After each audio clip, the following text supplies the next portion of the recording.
Hello.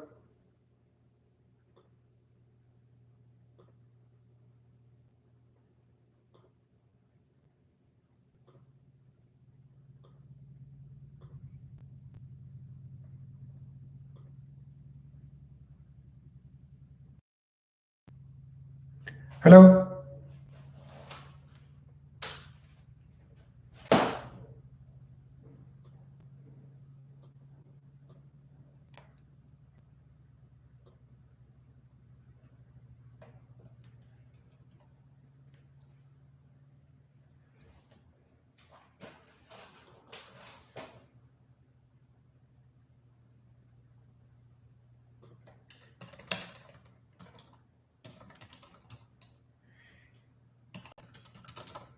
Hey guys, can you hear me? I'm just I'm just testing this out. I just want to make sure that you guys can hear me okay.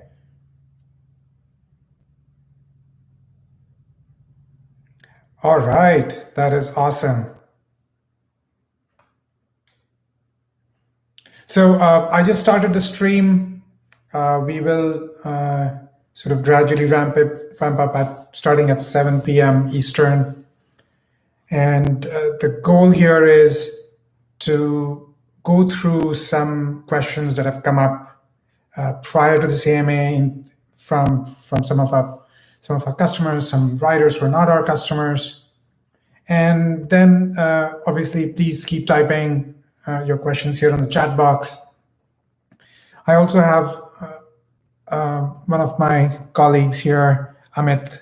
So if you see Amit on the right hand side on your screen, he will be able to sort of answer or get some answers back to you if there are questions that we cannot answer right now, right? So say about a new feature or a new thing that I've not heard of before or we've not heard of before.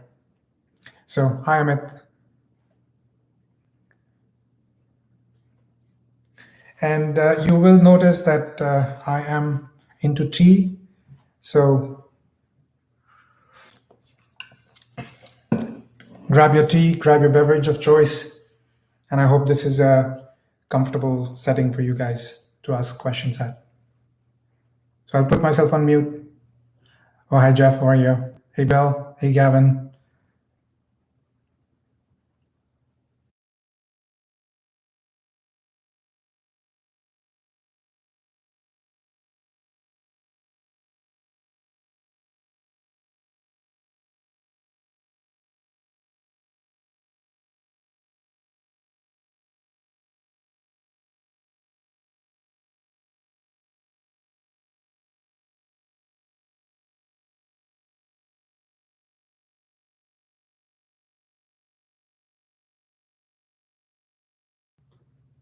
Hi, Amit. This is Pushkar.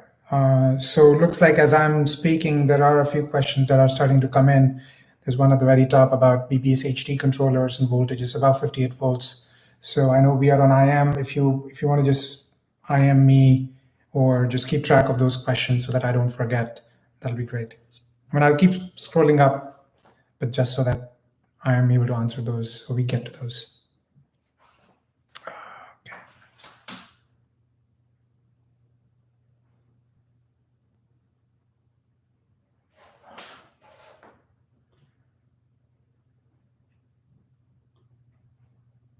Thank you.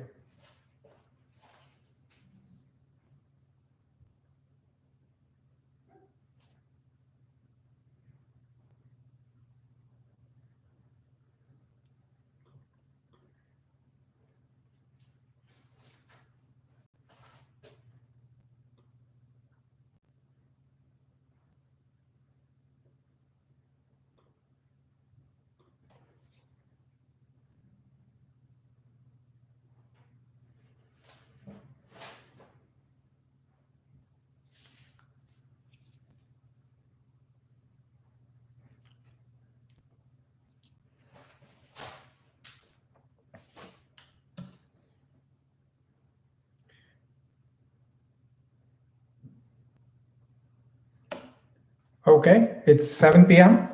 Let's get started. Hey everyone, my name is Pushkar. I'm the owner and founder of Wagons. This is our first AMA. The goal of this AMA is to answer questions about obviously Wagons, so we'll be biased a little bit, but more importantly, share either new tech stuff, answer some questions like we have about voltages and watts and so on and so forth. And more importantly, educate our customers or customers in general about e-bikes, what is good, what is not good, how to evaluate e-bikes, and so on and so forth. So why don't we jump in and get started? In preparation for this, we'd asked for questions to be sent directly to us. Some of you guys have done that, and some I see are popping up here. Along with me is my colleague, Amit. Amit, his handle is Amit S, if you can see on the sidebar. So he has joined the company starting this past January, which is almost a month ago now. So welcome, Amit, welcome aboard.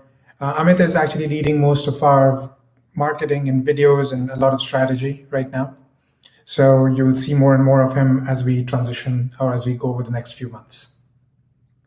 Okay, so let's jump in. I will start with a few questions about shipping to Canada, shipping to Alaska, shipping to Hawaii and beyond, and so on and so forth. So the quick thing is, there are multiple facets to this question. The first thing, do you ship? So the answer is yes, we do. The issue becomes that we are still a little bit small compared to the larger firms. So what ends up happening is if we go to, let's say, a FedEx or a UPS, we don't quite get the rates that everybody else does. So our shipping rates, especially outside the continental US, tend to be quite, there's a significant jump. So you'll notice that the shipping rates to Canada are a little bit higher. The shipping rates to Hawaii are also higher. I believe we've shipped, like, I want to say one bike to Australia, a couple to Netherlands. So all these things are sort of starting to come up as we grow. So to that end, at least in the US, that includes Hawaii and Alaska, we now have better shipping rates. So pretty much the same rate that we have within the US will be applicable for Alaska and Hawaii. We are going to configure our portal so you can now start ordering there. So I want to get that away. The Canadian shipping rate also, we have, as we ship more, that rate has gone down. So if you have already paid for a higher shipping rate, I believe some of the founder series members of the Helios and the UC Pro Superbike, which was called the UC Pro Superbike earlier, have already paid. So watch out for a refund, or you can actually get, I think it's like $50 per bike has gone down. So you'll get some money back, and you can apply that either as a direct refund to you, or we can give you some lights or what have you. You can apply that as a credit towards your purchase as well. So absolutely that. The next question here is, okay, so once you ship, what about countries other than the US or Canada? So specifically for Europe, we are now partnering with InnoTrace. That's our partner that gives us, or that helps us make the controller, or that actually makes the controller, and we put a lot of configs on the firmware. So InnoTrace will actually be our partner in the EU. They're based out of Germany. We are getting them some frames. Obviously, there's a component shortage, but we are hoping that over the next 2 to 3 months, there's enough inventory so that we can start to provide quality bikes in the European market. I believe there is a certification that needs to be done, which, if I'm getting this right, it's called the homologation or something. Some certification needs to be done. So I think that's being done right now. So it just takes time. So the last one is Australia. So believe it or not, Australia is, I want to say, 16 or 17 hours ahead of us. So sometimes we will get, especially from December to March or April, which is traditionally summertime Australia, we will get a lot of inquiries from Australia about getting bikes there, shipping to New Zealand and all that. The issue is that those, we can't really ship right now to Australia and New Zealand, not because we don't want to, but shipping batteries is just prohibitively expensive, especially if it goes from the US to Australia and New Zealand. Now, it's interesting that right now our batteries are being made in Asia, some in Taiwan, some in China, like every other e-bike company is doing, but we are looking at transitioning to building them locally here. And that's another thing that we will sort of touch upon, not right now, but a couple of months, 3 months, 4 months down the line. We're working on something really exciting, and that will be at a battery level. And of course, like is the case with everything that Wagons does, it will be backward compatible to pretty much all the bikes we've sold so far. So keep a lookout for that, just a quick teaser. 2 more questions, and then I'll open it up to some of the ones that have come up here. If a customer orders a Helios in February, when would they realistically be receiving it, excluding shipping time? So Helios frames are being produced right now. We are getting them air shipped, so their ETA to get here would be mid-March or late March. That's what we're targeting. And then it takes 2 to 3 weeks to build and ship. So there are orders that have already been placed, so they will be delivered first. So within the first 2 to 3 weeks, and then the rest of the orders. So realistically, if you order in February, that puts you right around early May before we can deliver the bike. I mean, the bikes will be here. You can configure them, but physically delivering the bikes would be around early May. Okay, so I'm going to scroll back up all the way to the top. Okay, so W. Davidson. So are there other people curious about BBS HD controllers for voltages above 58 in search of higher cadence? I'm not sure I fully understand the question. If it's about the BBS HD being able to do above 58 volts, I guess it does. So I'll give everybody a quick primer on motors in general, right? So most of the e-bike motors today are anywhere between, let's say, 250 watts to what we are selling up to 3,000 watts, right? That's e-bike, what we call as a bike that you pedal and then you go in the mid-drive space. In the direct drive or a hub drive, you can drive up those all the way up to, I want to say, 10 kilowatts or something like that. An insane power. The entire wheel is a motor, right? So I'm excluding that for just conversation purposes. So a realistic range for every motor that you can ride on and get some value from, or at least is a legal bike in some ways, is between 250 to around 3,000 watts. So remember the number 3,000. That's the upper bound that we're talking about. So the other part is batteries. So batteries themselves, so I'm opening up this remote, right? So this is my TV remote. I'm opening this up. So within this is a AAA battery, but very similar to this, there could be a AA battery, and that's what we're talking about. So most of the batteries right now are the AA size batteries, which are called the 18650 form factor. Now these 18650 form factor batteries, depending on the quality and the chemistry, tend to have the highest discharge rate. So like literally pedal to the metal, you put a pack together and you just drain without any battery management system, without any BMS. They will discharge at most at 100 amps. So you have 3 kilowatt, which is the motor, and you have 100 amps, which is the maximum a battery discharge rate can support. So what battery would you need? What voltage would you need to make this happen? So it's literally 3,000 divided by 100 would be 30 volts. Great. So if you want to build a bike, but that is without the BMS, right? Obviously, you're not charging at 100 amps.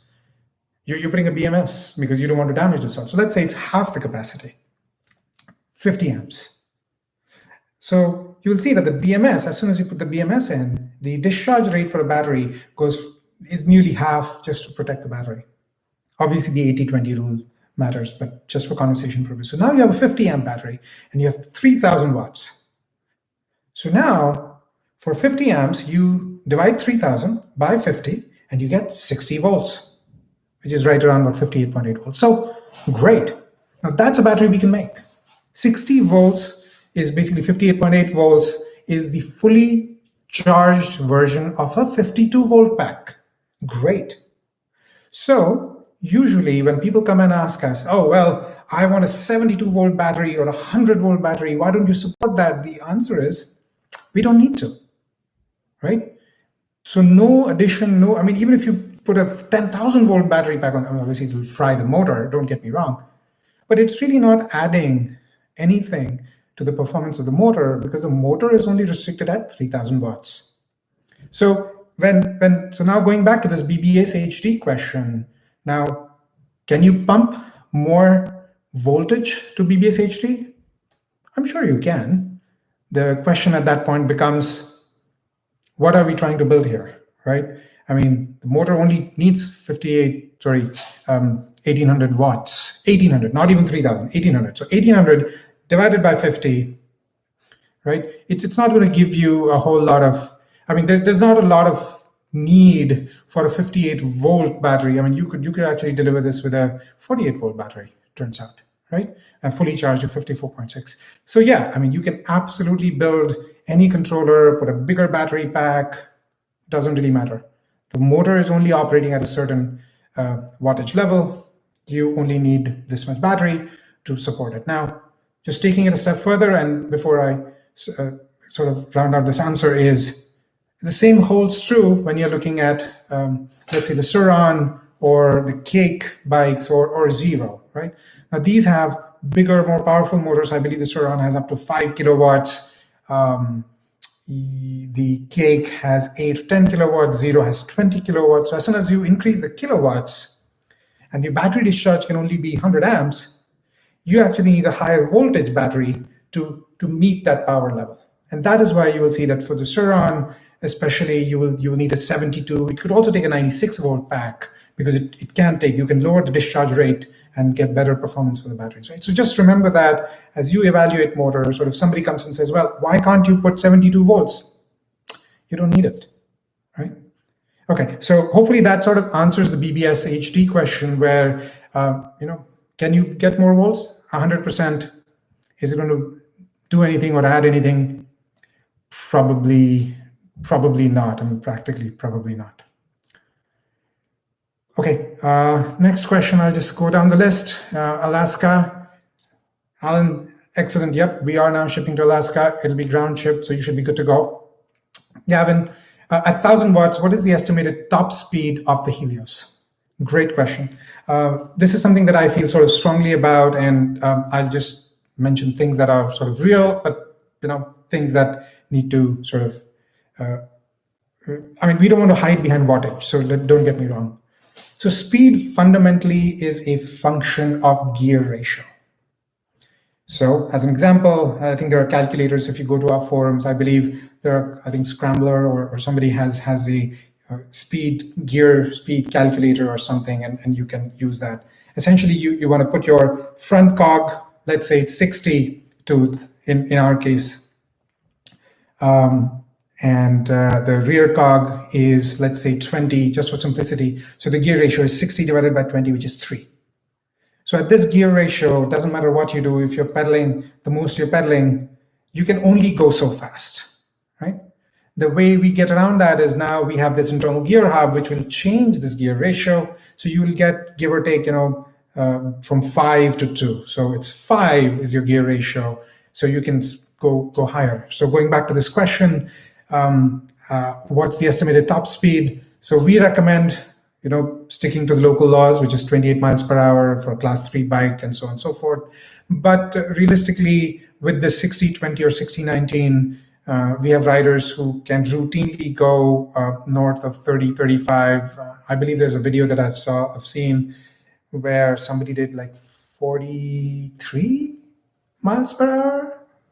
Not recommended. Just do not do that. Just stick with the limit. So speed is not a concern. You can go, and 1000 watts isn't really affecting it. It is more the assist the 1000 watt provides to help you get to that speed. So the only difference is the 2300 watt nominal is technically faster than a Porsche for the first half a second. I mean, the glorious half a second, it'll be faster. So just think about it like that. The wattage improves the acceleration. The gear ratio determines the speed.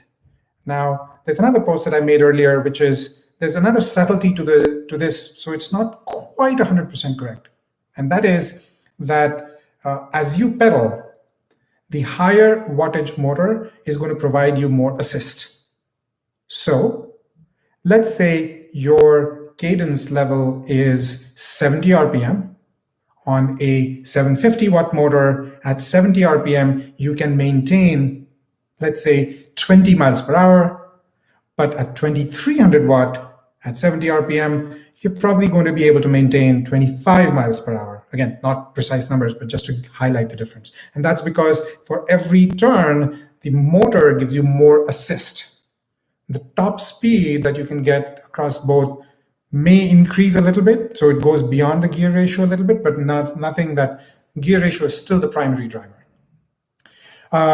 Billy, I missed that question about the new display. Yes, we are still working on the new display. There are a couple of things that we want to put in. Again, remember the conversation that I just had about the battery pack. So we are working on something that is interesting, which we want to tie back to the display. So we have the prototypes. I think I shared the device online at some point back in late November.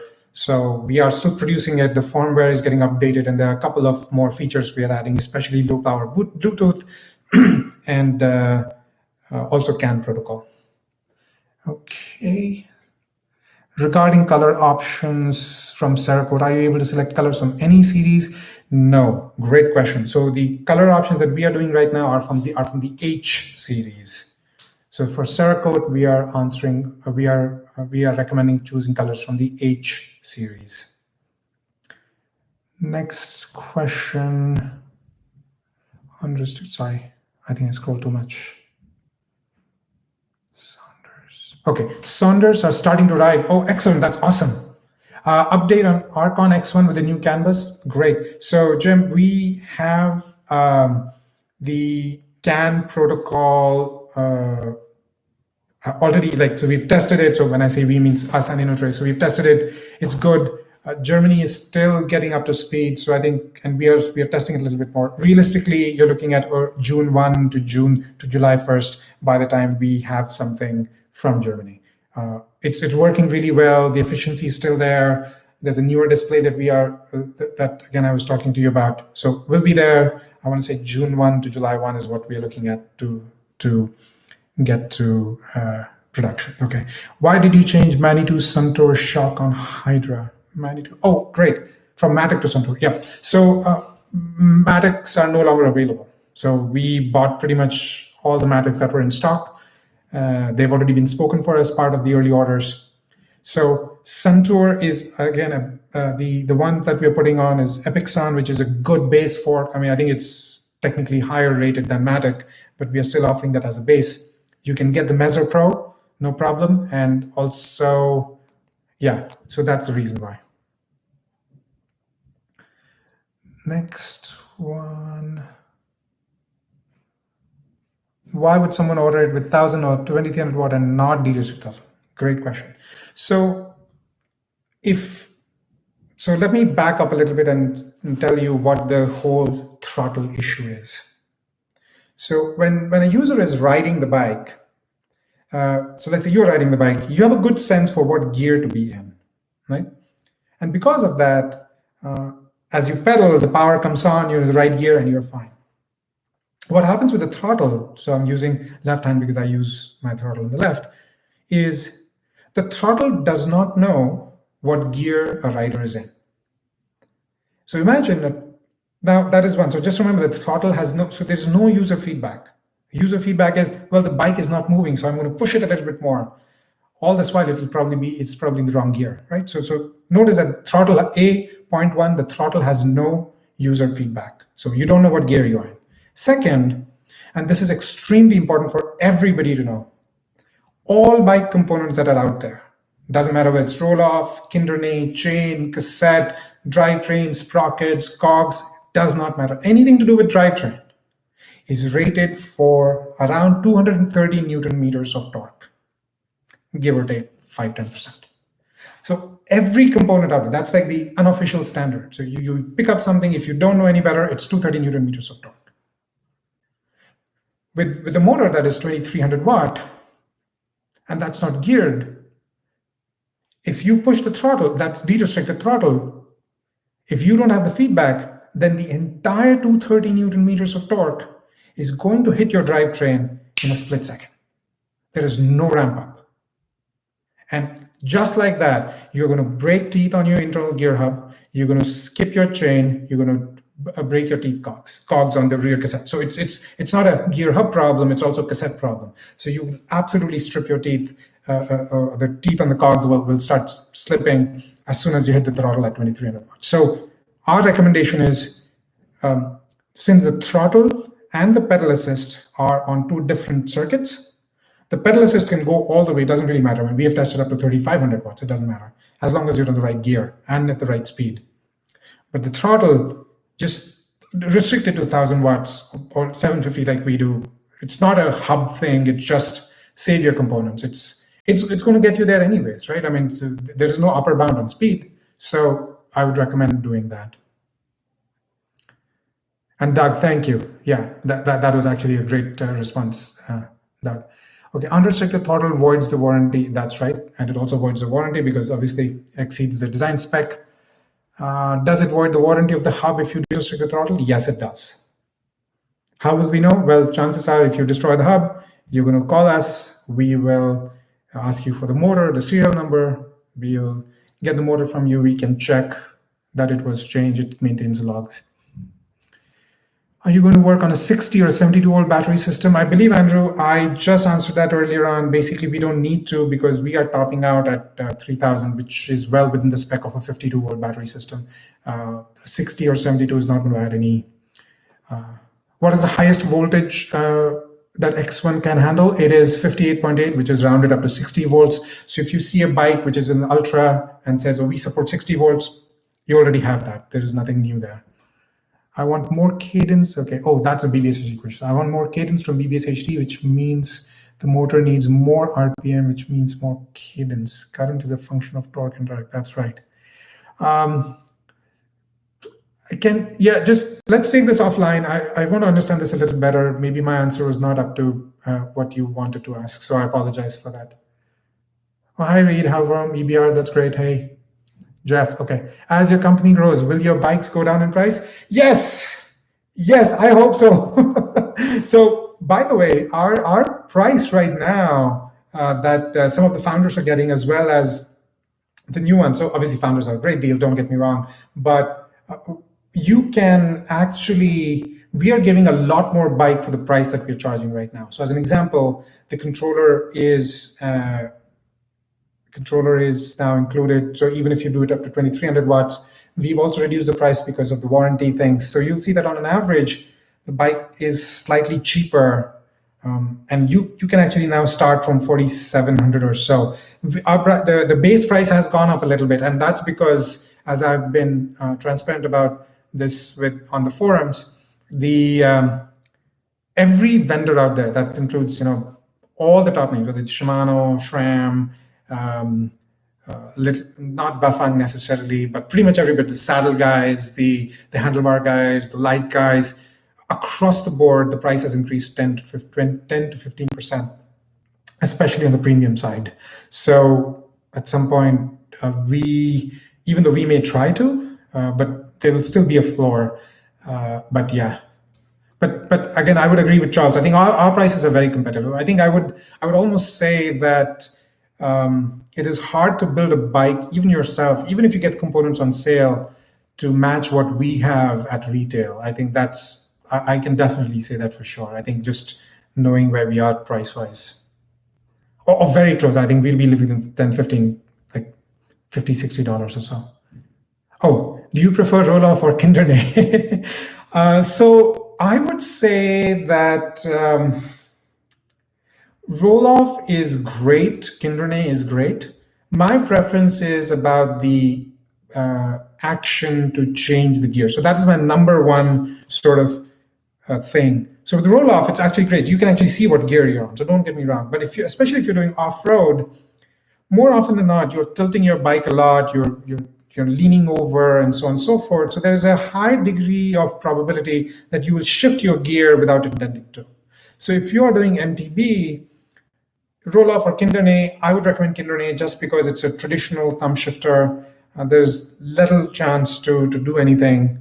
The other part also is, especially with an MTB, or actually even with a regular bike, the roll-offs have a cable system like every other hub does, but the Kindernays have hydraulic lines. And because of that, they are always tuned. So roll-off, if you've ever seen, I think there's a box which you have to tune and tighten in a particular way to get there.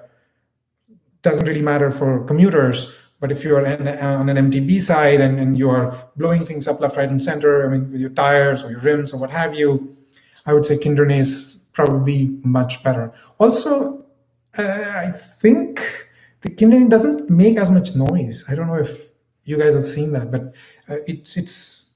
when you shake it, I mean, so when you're going up and down or you're jumping over a rough terrain, I just think that roll-offs, Kindernays make lesser noise. I think they're slightly quieter. Okay, we are coming up on 7:30. I was hoping to be at 7:30, but let's keep going and hopefully I'll answer as many as I can. When ordering the Ultra, the choice of voltage is 48 or 52. If 52 is chosen, does that mean I would not be able to use a 48-volt battery? Oh, great question. So the answer is you can use any battery that you want. There are two things you want to note. The display will show you what the motor is configured at. So if you choose a 52-volt motor, the percentage that is displayed on the battery percentage, which is displayed on the DPC18, will correspond to 52 volts. And similarly, if the motor is 48 volts, the percentage will be corresponding to 48 volts. So the thing here is you want to know that if you want to flip between 52 and 48, make sure your display just changes from percentage to voltage, and you're good to go. The other thing is, if you are using a combination of 52 and 48, I would recommend tuning the motor to 48. And there's a reason why. So, to 52.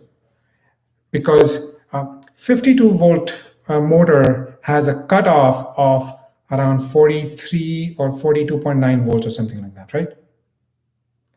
If you configure your motor to be a 48-volt motor, the cutoff is actually at 40 or 39.6 volts or something like that.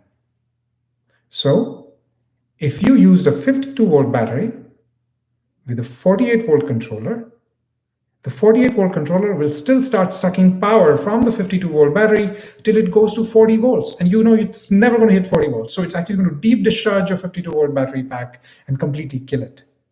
So if you are using a hybrid, which is 52 and a 48, my recommendation is use a 52-volt motor.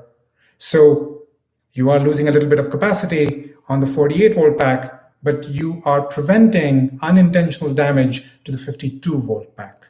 If you want, just rewind this answer when we post this back online. But you should not have any problems using either. Just switch your display from 48 to 52. So if I purchase the harness, do I still need to pay 1,000 to the district? That's a good question, Amanda. So the short answer is not right now. So right now, if you do the harness, you can re-restrict, not a problem at all. But so that's the answer. Yes. So some people don't want that, so they want to pay just $100, but you're better off just taking the programming harness and doing it yourself. But note that in either case, if you do change it and if it damages the components, we still don't want, and we will not, we don't want to take liability for the hub. So, okay, when are you going to show Helios? Oh man, Ron, I owe you that. We posted some pictures on EBR. I will send a link. The step-through frame is still on its way, was shipped. So as soon as that's ready, we'll build it. This may be a similar question. Okay. When are you going to do that? Okay. Okay. What do you view, Adele? So what do you view as the differences between the Magura MT5s and the Hayes Dominion A4? Great question. So Maguras are great brakes. So from an MT5e perspective, I think they can also work with a 2 millimeter thick or 2.1 millimeter thick, the new Magura rotors, which are the MDRP rotors, which are now going to be, which we now put on our bikes. So, but what I've noticed is that the pad area of the Dominions is slightly larger than the Maguras. So there's more contact. And because of that, I've always noticed that the Dominions brake far better, like doesn't matter what terrain you throw them at, far better than MT5Es for that delta. So, I mean, it's clearly a little bit more expensive. They're a premium product, but especially if you're doing off-road, I would say the Dominions would be an absolutely worthy upgrade. Jason Pride, will you ever offer the Hydra with the Gates belt drive? Oh, wow. Yeah, so here's the deal, guys. So, I think there's a picture. I'll post it on the forums. I think we had a beta tester actually test a full suspension with a belt drive. What is happening right now is, even though technically it passes the initial test, we still don't feel supremely confident that, unless we put like 5,000, 6,000 miles on that bike to know if that setup will still work. It is a custom design. We have a patent pending for it. And I'm also working with a couple of other people to come up with a newer version of that design and so on and so forth. So the short answer is the frame is already compatible with the belt drive. We have a part that technically works, and that is retrofit to any bike out there. So it doesn't have to be just our bike. So any bike which has a frame brake, which is full suspension, or that you can route a belt through, you can use that part. So it's that is really what we are trying to solve. So we have something, but just needs to be tested a lot more. We're not quite there yet. Do you have any for the supercharger? Yes, actually, hold on. I may have one. Hold on. And while I bring this charger up, so the good thing about this charger is that you can actually tune it. It's a larger brick charger, so it's something that is more configurable, but again, very similar to what you would see. So here's a picture. I actually just had this charge today. It's a little bit hard to see. Can you see it? Oh, this is not a good camera, but here you will notice it has multiple charge levels. So you can do 70, 80, 90, 100%. And here you could actually do all the way from 4 amps to 10 amps. So this charger will actually give you pretty much, again, this has fairly thick, robust wires. So there are a couple of cool things here that we can do with this charger. Is the first, obviously, it's highly configurable. You could do all the way from 4 amps to 10 amps. This connector is unique for me, but we can change it. We can change it to Anderson's as well. The other part is you have the ability to actually charge your bikes, actually any Wagons bikes, with a car charger. So the other end of that charger is another adapter that you can bring. So if you go to an AC, which is the SAE J1772, you can actually put that in. The other part of this actually goes into our charger, and you can charge using a car charger, which is really the holy grail. So instead of carrying 5 batteries, if you're commuting primarily and you're close to a car charging port, or if you're in a long ride, it's better to carry a charger like this that charges at 10 amps as opposed to carrying 5, 6, 7 batteries and then waiting. So literally tops off the batteries in like an hour, not an hour and a half, like I would say like an hour and 10 minutes or so. And that's a 17 amp hour battery pack, the 52 volt 17 amp hour. So I'm doing the 80-20. That's why I'm saying it's like an hour and a half. So by the time you are grabbing a coffee, the battery is ready and good to go. We will have better pictures of it. We were trying to get our logo, but it is hard to do. And these chargers are being made by the same guys behind the scenes who make chargers for Zero, for example. So good quality, a little pricey, but fairly straightforward. What we were not able to do is to flip between 52 and 48.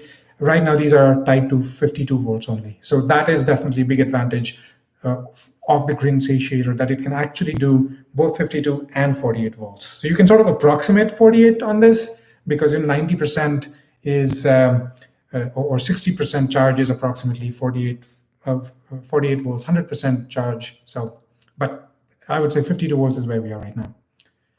Okay, who builds our titanium frames? So I cannot tell you that, John.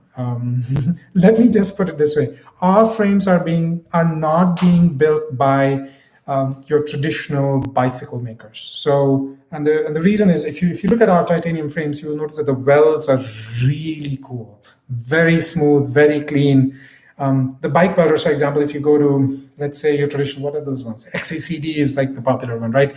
They put out on Facebook all the time. If you do a close up, you will notice that the welds suck, like terrible. It's like bubbles. Yeah, I would never say that. So all I can say is our welders, our bikes are being made not by bike people. They're actually made by precision welding people. On the webpage, you refer to the Crosstor and UC Pro's legacy. Does that mean that they're going away? And great question, Dan. So no, they're not going away. The reason why we put them as legacy is there is not a lot of active change in the geometry that will happen. So over a period of time, as new models come up, legacy will become like a big category where, there are some bikes that are stable bikes, or we're not phasing away, but the demand is going to be less, we anticipate. But that being said, I must say the Crosstor has been quite popular, so maybe it doesn't deserve the legacy title. Any updates on the single shifter for Kinderne? There is a prototype. I was talking to the Kinderne product managers. I believe they do have a prototype. It's not production ready yet. I anticipate that it'll be available October, November this year to us, and then we can make that available to you. Jeff, thank you. Yep, absolutely. Is it possible to charge both batteries simultaneously with one charger? Not right now. Not right now. And the reason for that is our charger is not intelligent enough to know which batteries are charging. So remember the question, the thing was, if you had two mismatched voltages, so as soon as one battery charges and it sends back a signal that it's literally a voltmeter, it's going to read the voltmeter. So no, not right now. Charles, absolutely. You can make your changes before. You can make changes up to 2 weeks before delivery, which in this case, I just looked up your order. Absolutely. Will you offer a CVT transmission like eVelo? So the short answer is no. So we have been in touch with eVelo. We've actually tested their product, great products, but remember what I said about the 230 Newton meters being the upper bound. For eVelos, for the Shimano, anything other than the 3-speed, which is 8-speed, 10-speed, 5-speed, 7-speed, doesn't really matter. Those upper bounds of torque are around 100 Newton meters. Even the M600, which is the smaller motor, which we are going to launch in a month or so, the peak is 120. So I've broken those hubs. Can you put them on? Absolutely. We cannot support them. We can't stand behind it because the manufacturer wouldn't stand behind it for us. So they don't certify for us. So just so that we're very clear, the manufacturer for eVelo does not certify the hubs for Bafang M600 and Bafang M620. Best charging practice for long battery? Great question. So I would say that when I say 80-20, so I would say 90-20 is probably where we are at right now.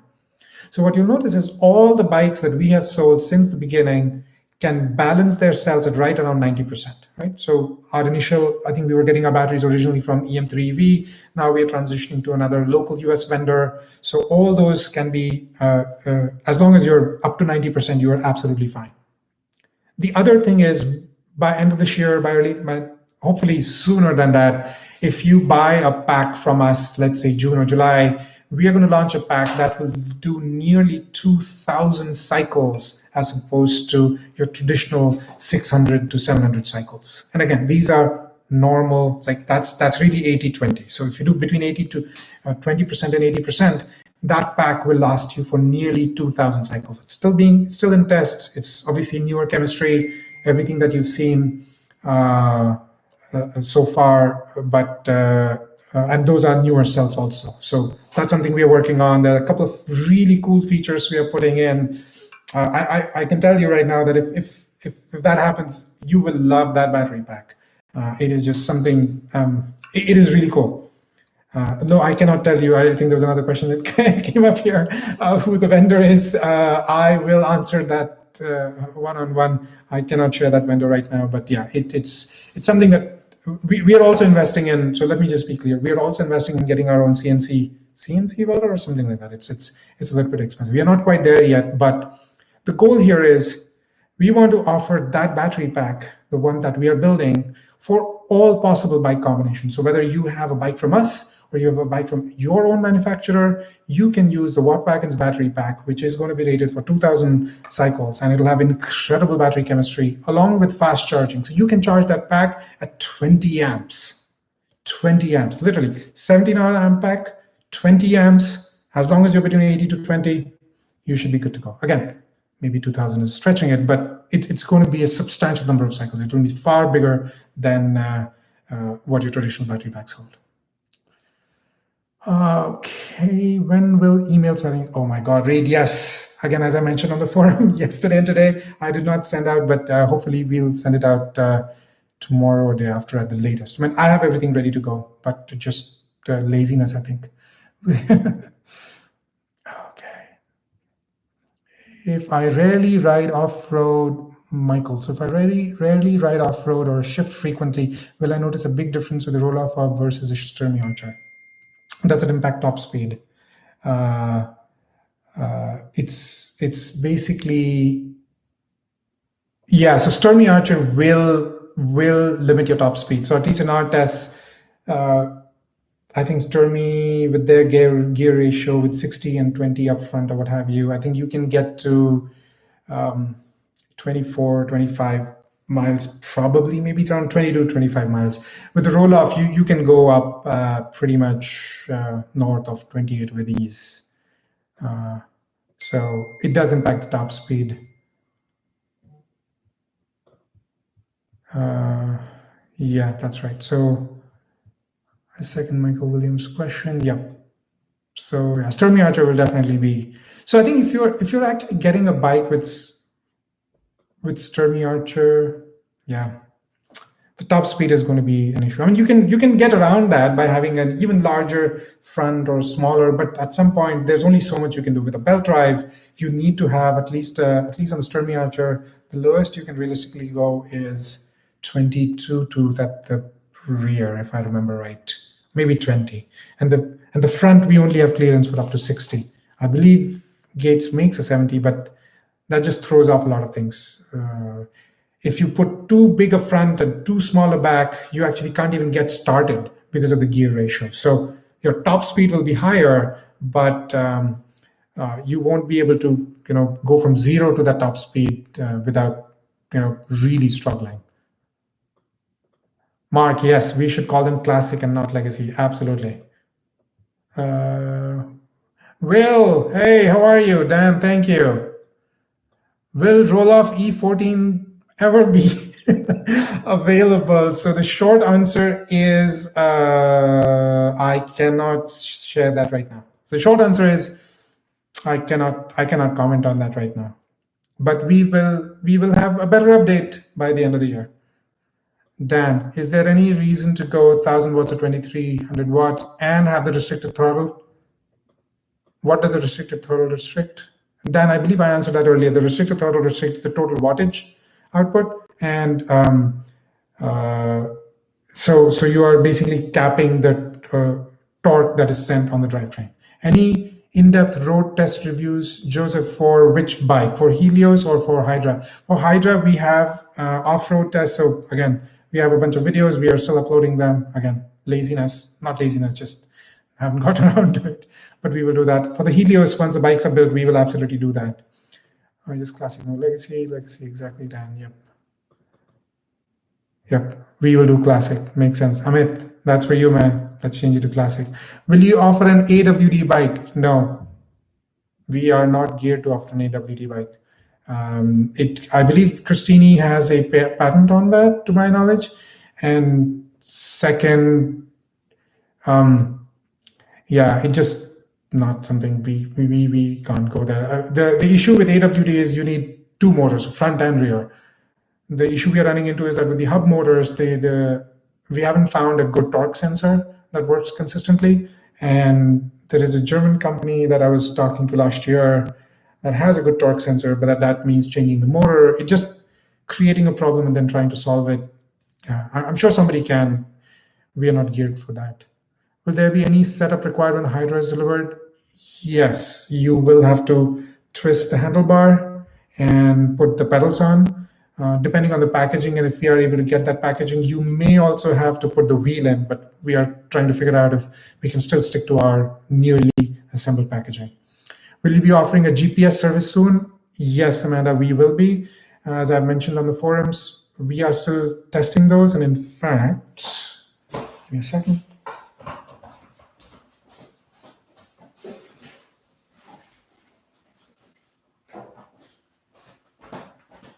So these just came in. So these are really small. The way this GPS will work, again, a big thing it would be, these will be the first GPSs that will work inside a metal frame. So you can put them in any metal frame.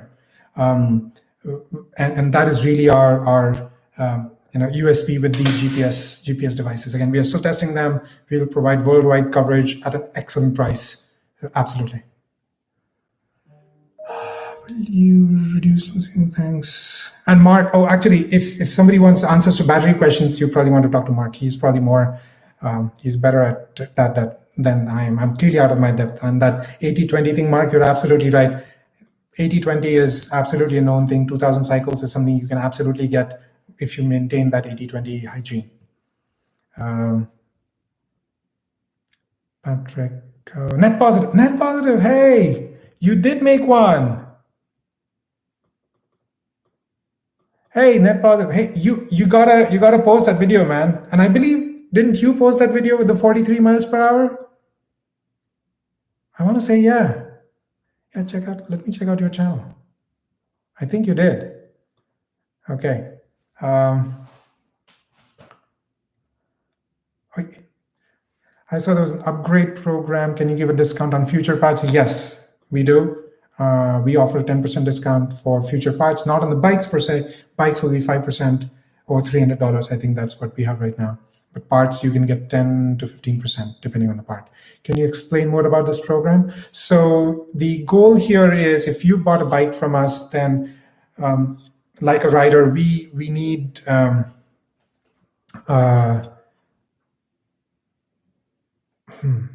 so the word I want to use is FOMO, which is fear of missing out, right? So as technology changes, me as a rider, I want to make sure that my bike is up to date, has the latest technology, and so on and so forth. So what we can do is offer you a program as part of Wagons that as we change and we adapt and we grow and we have new parts, we will take the efforts to make sure that all these parts are backward compatible.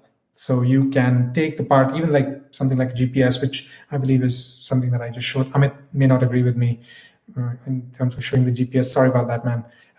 But you can actually now upgrade as we improve, right? Remember the battery pack thing? It'll fit the same mount that we've given you so far. If tomorrow we change the motor or the frame, you can actually just buy the motor and the frame from us and use all the parts that we gave you earlier, right? Including the headset and the forks, the wheels, and the drivetrain, etc. Right? So that's what we really mean by the Commuter Companion program. And we initially wanted to charge people money for it, but again, we haven't gotten around to it. I'm sure we will get around to it by the end of the year to get everybody enrolled. But so far, we've just been honoring that as part of the sign-up process.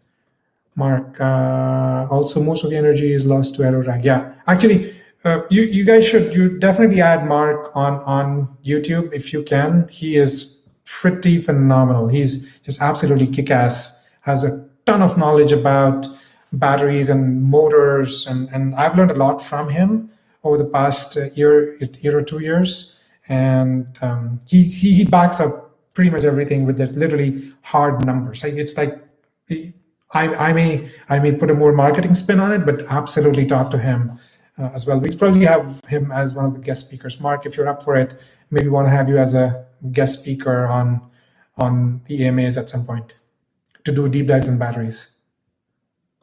Will you bring to market a budget model? Yes. So Joe, we have the city commuter version of the bike, which is the Bafang M600 version that will be available we are waiting on frames to get here. We've been waiting for 2 months now. So as soon as the frames are here, we will launch that. Should be fairly competitively priced.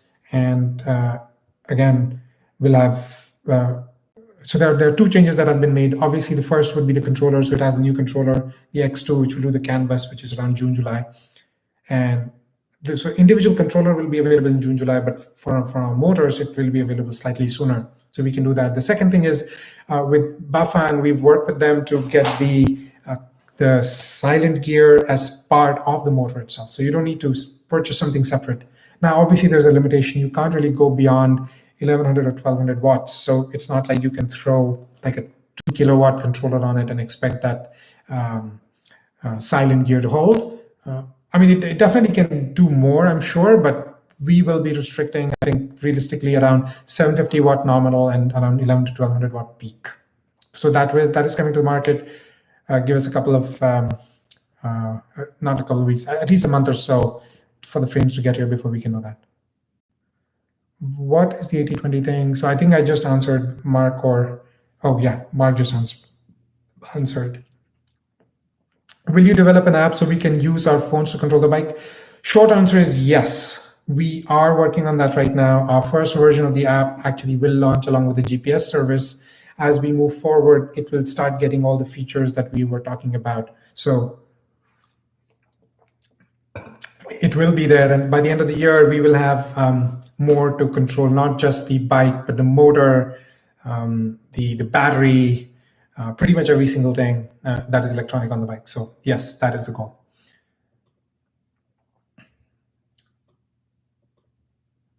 80-20 thing. Okay. So guys, we want to, I know it's getting popular out there, so I'll try to stop it right around 8. Okay, a few more questions. So yes.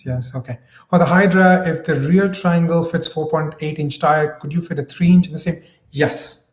So the 4.8-inch tire will fit a 29 by 2.6 and a 27.5 by 3. Yes, so it should fit both.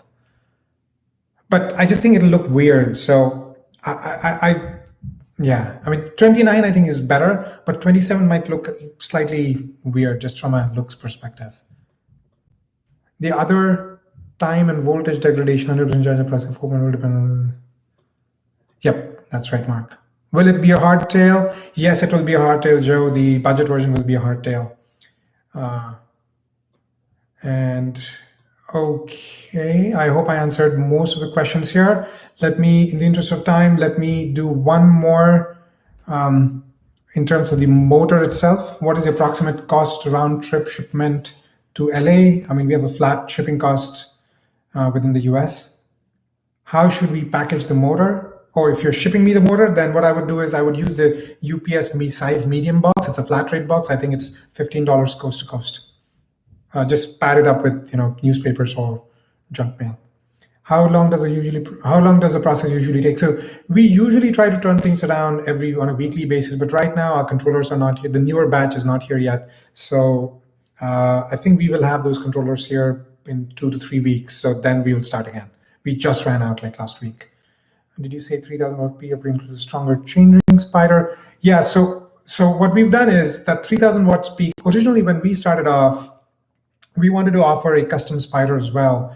But as we have fine-tuned the motor a little bit, the torque doesn't come in too strong, it's gradual. So the default spider works. That's why we've taken it off from the website. I don't think people need to buy that anymore.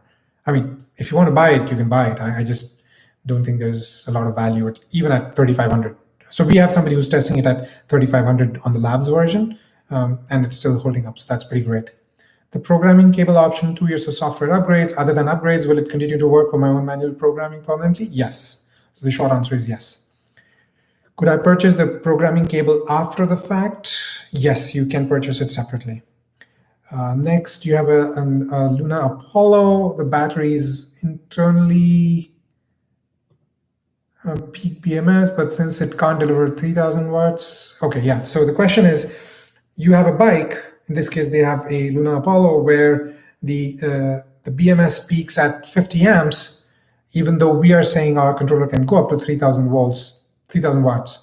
So if I want a 3000 watt upgrade,